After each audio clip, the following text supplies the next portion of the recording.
Hello guys, नमस्ते। आज हम आपके सामने एक बड़ा इम्पोर्टेंट वीडियो लेके आए और इस वीडियो में आए आपको बहुत इम्पोर्टेंट क्वेश्चन मिलेंगे जिसमें कोई भी प्रतियोगी परीक्षा हो, लेकिन ये इम्पोर्टेंट क्वेश्चन से आपके क्वेश्चंस आते रहते हैं हमेशा और चुने हुए ऐसे क्वेश्चंस हैं जो आपकी विभिन्न प्रतियोगी परीक्षाओं में काम आएंगे। तो अब हमें एक पूरी एनर्जी से यहाँ आए हैं। बढ़ती रहेगी मेहनत जब तक मुकाम नहीं पाएंगे, रुकने का नाम नहीं जब तक हम लक्ष्य नहीं पाएंगे। ऐसा जज्बा होना चाहिए आप में, ऐसा जुनून होना चाहिए आप में प्रतियोगी परीक्षाओं के लिए, कंपटीशन के लिए। आप में एक एनर्जी होनी चाहिए और आपके सर आपके साथ हैं, पूरी एनर्जी से आपके लिए मेहनत कर रहे हैं।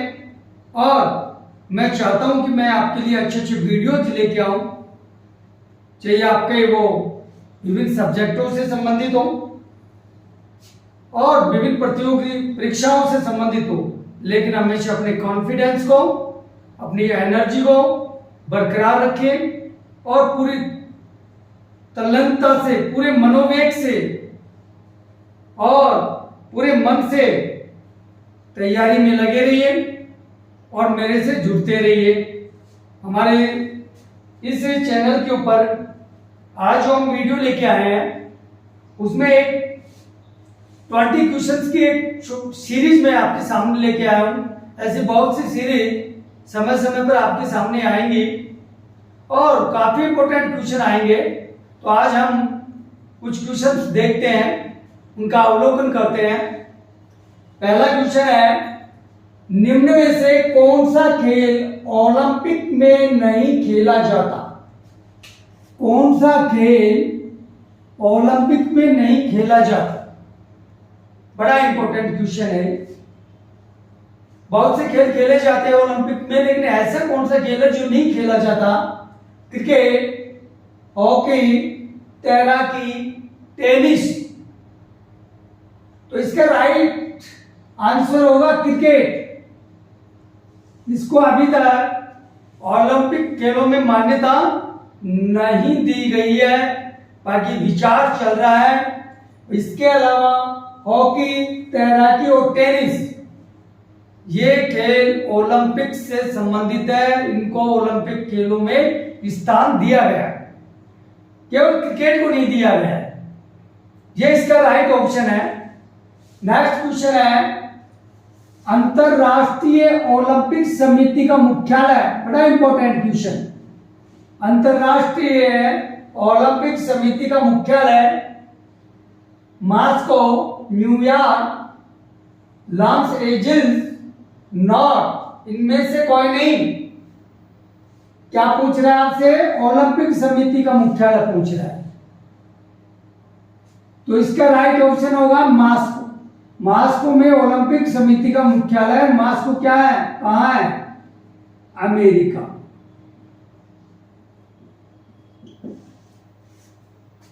नेक्स्ट क्वेश्चन, ओलंपिक खेलों के प्रतीक चिन्ह में कितने रंगों के छल्ले होते हैं? ओलंपिक खेलों के प्रतीक चिन्ह में कितने रंगों के छल्ले होते हैं? यानी जो ओलंपिक खेलों का जो प्रतीक चिन्ह है, उस प्रतीक चिन्ह में कितने रंगों के छल्ले होते हैं? यह क्वेश्चन आपको कई बार पूछा जा चुका है, क्योंकि वो छल्ले आपस में मिले हुए होते हैं और उनकी स्थितियां ये होती है, ये आकृति होती है, ये आकृति होती है। तो इसका राइट ऑप्शन होगा 5 रंगों के। कितने रंगों के? 5 रंगों के जो छल्ले हैं वो इस ओलंपिक खेलों के प्रतीक चिन्ह में सम्मिलित होते हैं। इसका राइट ऑप्शन होगा 5 कलर्स। नेक्स्ट क्वेश्चन है, कलिंग पुरस्कार के विषय में सही कथन है। जो कलिंग पुरस्कार दिया जाता है उसके विषय में सही कथन। विभिन्न प्रतियोगी परीक्षाओं में गाइस ये पूछा गया है, पूछा भी जाता है। और आपसे निवेदन करता हूं कि आप वीडियो को पूरा देखिए, इंपॉर्टेंट क्वेश्चंस हैं, और साथ में सब्सक्राइब करना मत भूलिए, वो आपके लिए इंपॉर्टेंट है, क्योंकि आप स्टूडेंट पढ़ने वाले हैं, कंपटीशन की तैयारी करने वाले हैं, और मैं हमेशा आपके साथ वीडियो के माध्यम से हमेशा जुड़ा रहूंगा और अच्छे अच्छे टॉपिक्स आपके लिए लेके आऊंगा। तो नेक्स्ट क्वेश्चन है, कलिंग पुरस्कार के विषय में सही कथन है। यूनेस्को द्वारा विज्ञान के क्षेत्र में दिया जाता है। क्या ये यूनेस्को के द्वारा विज्ञान के क्षेत्र में दिया जाता है? ये राइट है या रॉन्ग है? वो आपको क्या पूछ रहा है? देखो, कलिंग पुरस्कार के विषय में सही कथन है, वो कथन पूछ रहा है आपको। क्या ये यूनेस्को द्वारा विज्ञान के क्षेत्र में दिया जाता है? क्या ये राइट है?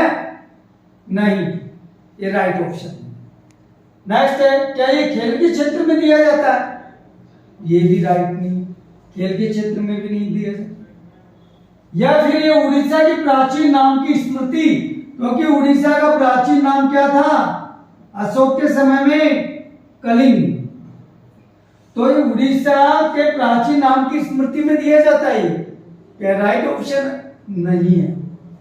फिर ये इस पुरस्कार की स्थापना कलिंग फाउंडेशन द्वारा की गई है, क्या ये बात सही है? यस, ये इसका राइट ऑप्शन है कि इस पुरस्कार की स्थापना कलिंग फाउंडेशन के द्वारा की गई है। न तो ये विज्ञान के क्षेत्र में दिया जाता, नहीं खेल के क्षेत्र में, नहीं ये उड़ीसा की प्राचीन नाम की स्मृति में, जबकि इसकी स्थापना किसने की? कलिंग फाउंडेशन के द्वारा की। ये इसका राइट ऑप्शन। नेक्स्ट इसी से संबंधित क्वेश्चन, कलिंग पुरस्कार किसके द्वारा दिया जाता है? कई बार इस क्वेश्चन को पूछ लिया जाता है, कई बार इस क्वेश्चन को, लेकिन पूछता जरूर है वो कि कलिंग पुरस्कार किसके द्वारा दिया जाता है? यूनिसेफ द्वारा, यूनेस्को द्वारा, विश्व स्वास्थ्य संगठन द्वारा, या इनमें से कोई नहीं। तो जो कलिंग पुरस्कार है वो यूनेस्को के द्वारा दिया जाता है। किसके द्वारा? यूनेस्को के द्वारा, जबकि यूनिसेफ के द्वारा नहीं दिया जाता। ये रॉन्ग और ये राइट, यूनेस्को के द्वारा दिया जाता है। इसी प्रकार नेक्स्ट क्वेश्चन है, संतोष ट्रॉफी संबंधित है।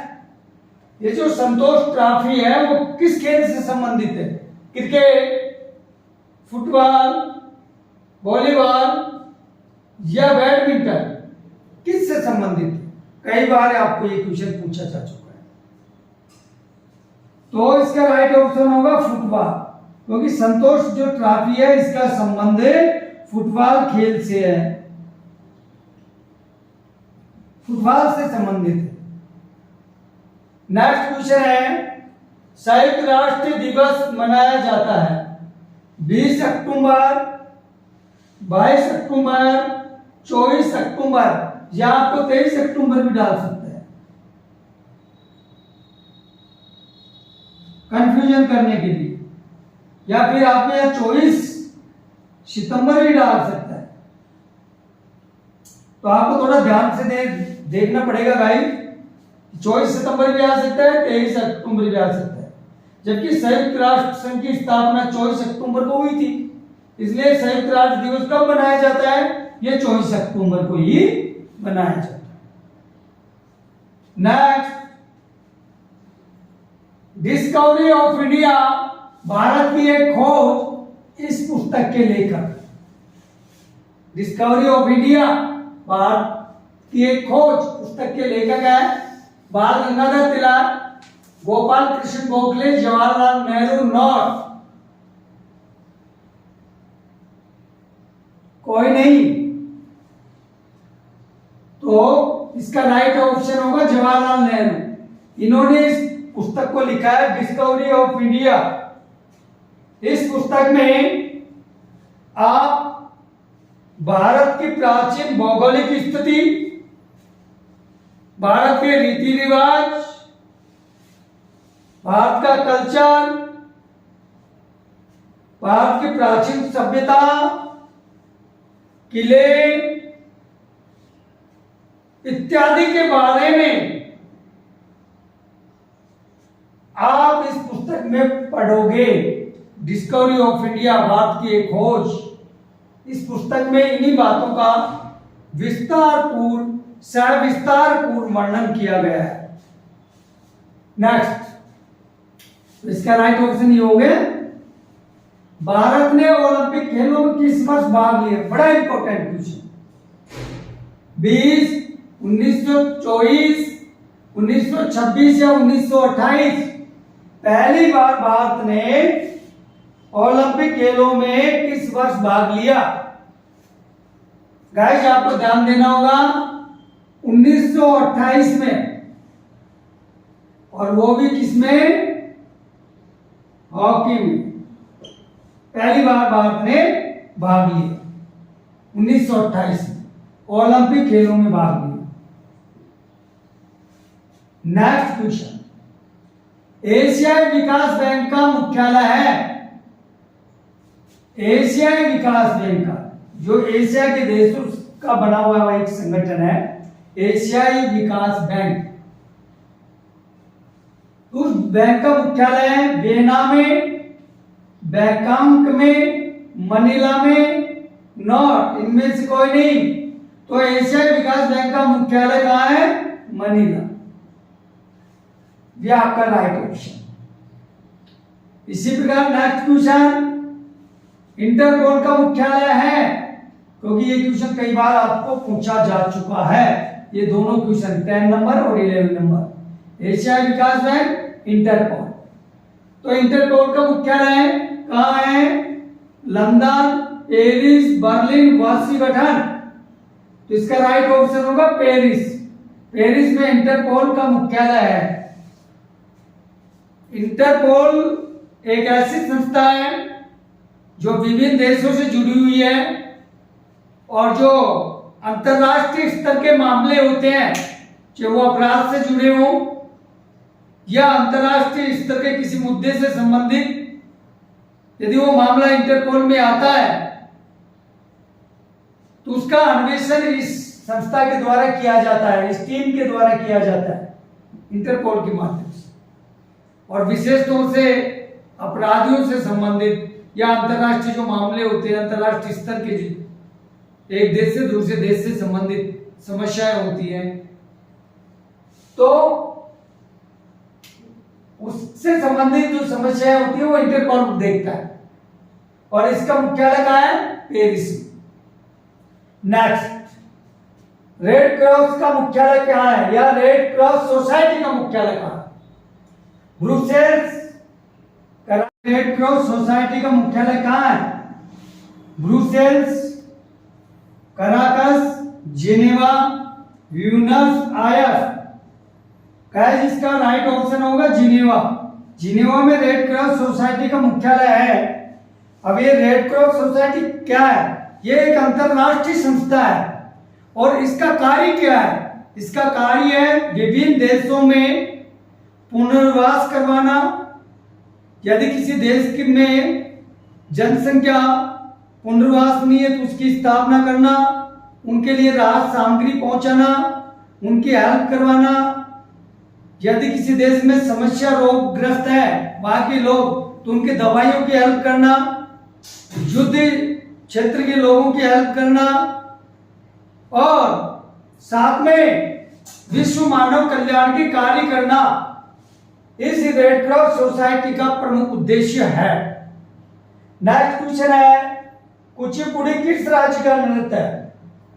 कर्नाटक, तमिलनाडु, आंध्र प्रदेश। जो कुचिपुड़ी नृत्य है ये आंध्र प्रदेश का नृत्य है, यानी भारत के जो आंध्र प्रदेश है राज्य उसका नृत्य है, जबकि मोहिनी अट्टम ये जो नृत्य है ये केरल राज्य का है। इसका है केरल राज्य का, मोहिनीअट्टम केरल राज्य का, कुचिपुड़ी नृत्य आंध्र प्रदेश का। और ये क्वेश्चन आपको बार बार पूछा जाता है विभिन्न प्रतियोगी परीक्षाओं में, आपको यहां ध्यान देना बहुत जरूरी है। नेक्स्ट, होम गार्ड की स्थापना हुई 1962, 61, 71, 65। होम गार्ड की स्थापना 1962 में हुई थी, ये इसका राइट ऑप्शन है। अब ये 1962 में हुई क्यों? ये 1962 में इसलिए हुई जब 1962 के अंदर चीन का भारत पर आक्रमण हुआ, उस समय हमारे देश में एक आवश्यकता, आंतरिक सुरक्षा की आवश्यकता महसूस की जाने लगी। तो ये जब आंतरिक सुरक्षा की आवश्यकता महसूस की जाने लगी, उस समय हमारी सरकार ने होम गार्ड की स्थापना की 1962 के अंदर। नेक्स्ट क्वेश्चन है, मोहिनीअट्टम नृत्य किस राज्य का है? कर्नाटक, आंध्र प्रदेश, केरल और तमिलनाडु।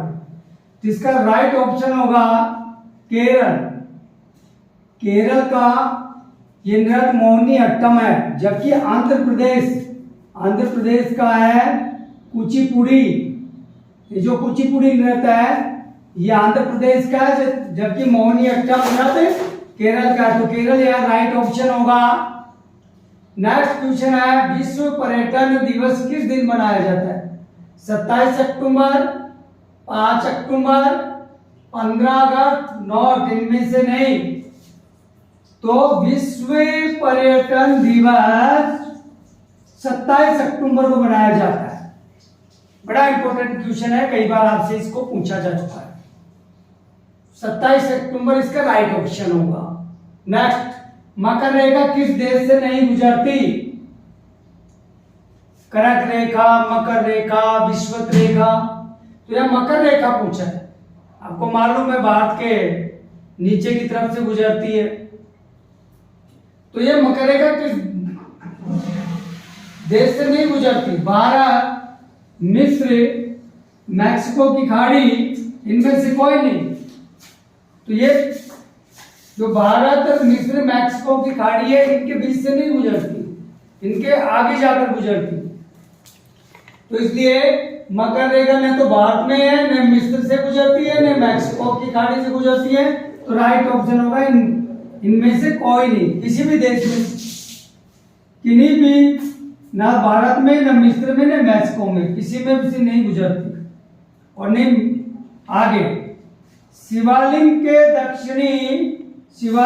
दक्षिणी ओर के क्षेत्र को क्या कहते हैं? यह एक बड़ा इंपॉर्टेंट क्वेश्चन है, हमेशा पूछता है। महा हिमालय, लघु हिमालय, शिवालिंग हिमालय, आपको मालूम बृहद हिमालय भी बोलते हैं। तो ये जो हिमालय की जो लास्ट का दक्षिण की तरफ का जो भाग है वो शिवालिक पहाड़ियां कहलाती है। तो जो शिवालिक पहाड़ियों के बाद, क्योंकि यहाँ से नदियां उतरकर पहाड़ों से नीचे की तरफ मैदानी क्षेत्रों में आती है, इस क्षेत्र से, शिवालिक वाले क्षेत्र से, और यही नदियां लुप्त भी हो जाती है और फिर आगे जाकर फिर प्रकट हो जाती है खादर, बाबर वाले क्षेत्र में।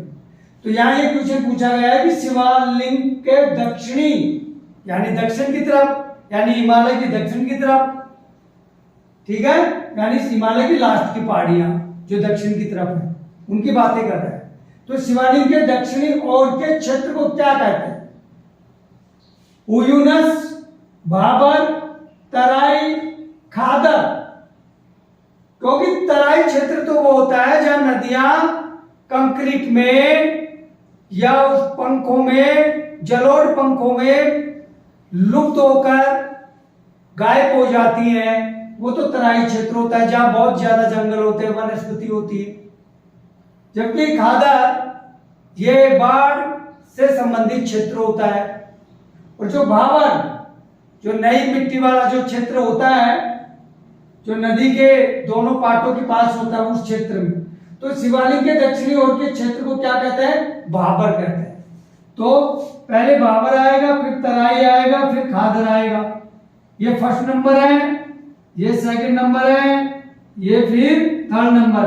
कई बार यह क्वेश्चन पूछा जाता है आपसे कि क्रम से शिवालिक के दक्षिण की ओर क्षेत्र का क्रम है, तो वो ऐसे दे देगा आपको, तराई, खादर, भाबर, ऐसे भी पूछ सकता है, यानी क्रम पूछ सकता है आपको। फिर दे दे भाबर, खादर और तराई। यदि आप इस क्वेश्चन को दूसरी तरीके से पूछता है वो कि क्रम है, शिवालिक के दक्षिणी ओर के क्षेत्र का क्रम है, तो क्रम पूछे आपको, क्या पूछे? क्रम। तो ये पहले नंबर पे आएगा आपका, ये दूसरे नंबर पे आएगा, ये तीसरे नंबर पे आएगा। ऐसे राइट ऑप्शन हो जाता है, पहले भाबर, फिर खादर, फिर तराई। यदि आपका ऐसे पूछे कि शिवालिक के दक्षिणी ओर के क्षेत्र को क्या कहते हैं, क्रम ना पूछ करे केवल क्षेत्र को क्या कहते हैं, तो ये कह दें ये बाबर के नाम से जाना जाता है। इस तरीके से दो क्वेश्चन बन सकते हैं। नेक्स्ट, कथक नृत्य के लिए कौन प्रसिद्ध है? बिरजू महाराज, एम.एस. सुब्बालक्ष्मी, संयुक्ता पाणिग्रह। तो कथक के जो प्रसिद्ध नर्तक हैं वो बिरजू महाराज हैं। ये लखनऊ घराने से संबंधित थे। कौन से घराने से? लखनऊ घराने से संबंधित थे। बिरजू महाराज कथक के प्रसिद्ध नर्तक हैं, थे, वर्तमान में नहीं है, थे। भारत के कौन से राज्य में वर्जीनिया तंबाकू सबसे ज्यादा होती है? इंपॉर्टेंट क्वेश्चन, वर्जीनिया, क्योंकि वर्जीनिया है अमेरिका में, अमेरिका में एक प्रदेश है। तो वहां वर्जीनिया के नाम से वहां तंबाकू का उत्पादन होता है। तो ये वर्जीनिया नाम जो क्षेत्र है उसी के नाम से तंबाकू का नाम पड़ा। तो भारत में भी ये तंबाकू उगाई जाती है, पैदा की जाती है, लेकिन भारत के कौन से राज्य में की जाती है पैदा? आंध्र प्रदेश, उत्तर प्रदेश, बिहार और गुजरात। तो इसका राइट ऑप्शन होगा आंध्र प्रदेश। भारत के आंध्र प्रदेश में वर्जीनिया नामक तंबाकू सबसे ज्यादा होती है। बाकी और क्षेत्रों में भी होती है, लेकिन सबसे ज्यादा, या क्या पूछ रहा है आपको? सबसे ज्यादा पूछ रहा है। केवल भारत के और राज्यों में भी होती है थोड़ी बहुत मात्रा में, लेकिन सबसे ज्यादा तो आंध्र प्रदेश में होती है। गाइस, आपको ये वीडियो कैसे लगा? सब्सक्राइब करना और बेल आइकन दबाना। और मुझे पूरा कॉन्फिडेंस है, पूरा विश्वास है कि आज आप अधिक से अधिक सब्सक्राइब करोगे। Thank you. मेहनत में लगे रहो, मेहनत करते रहो।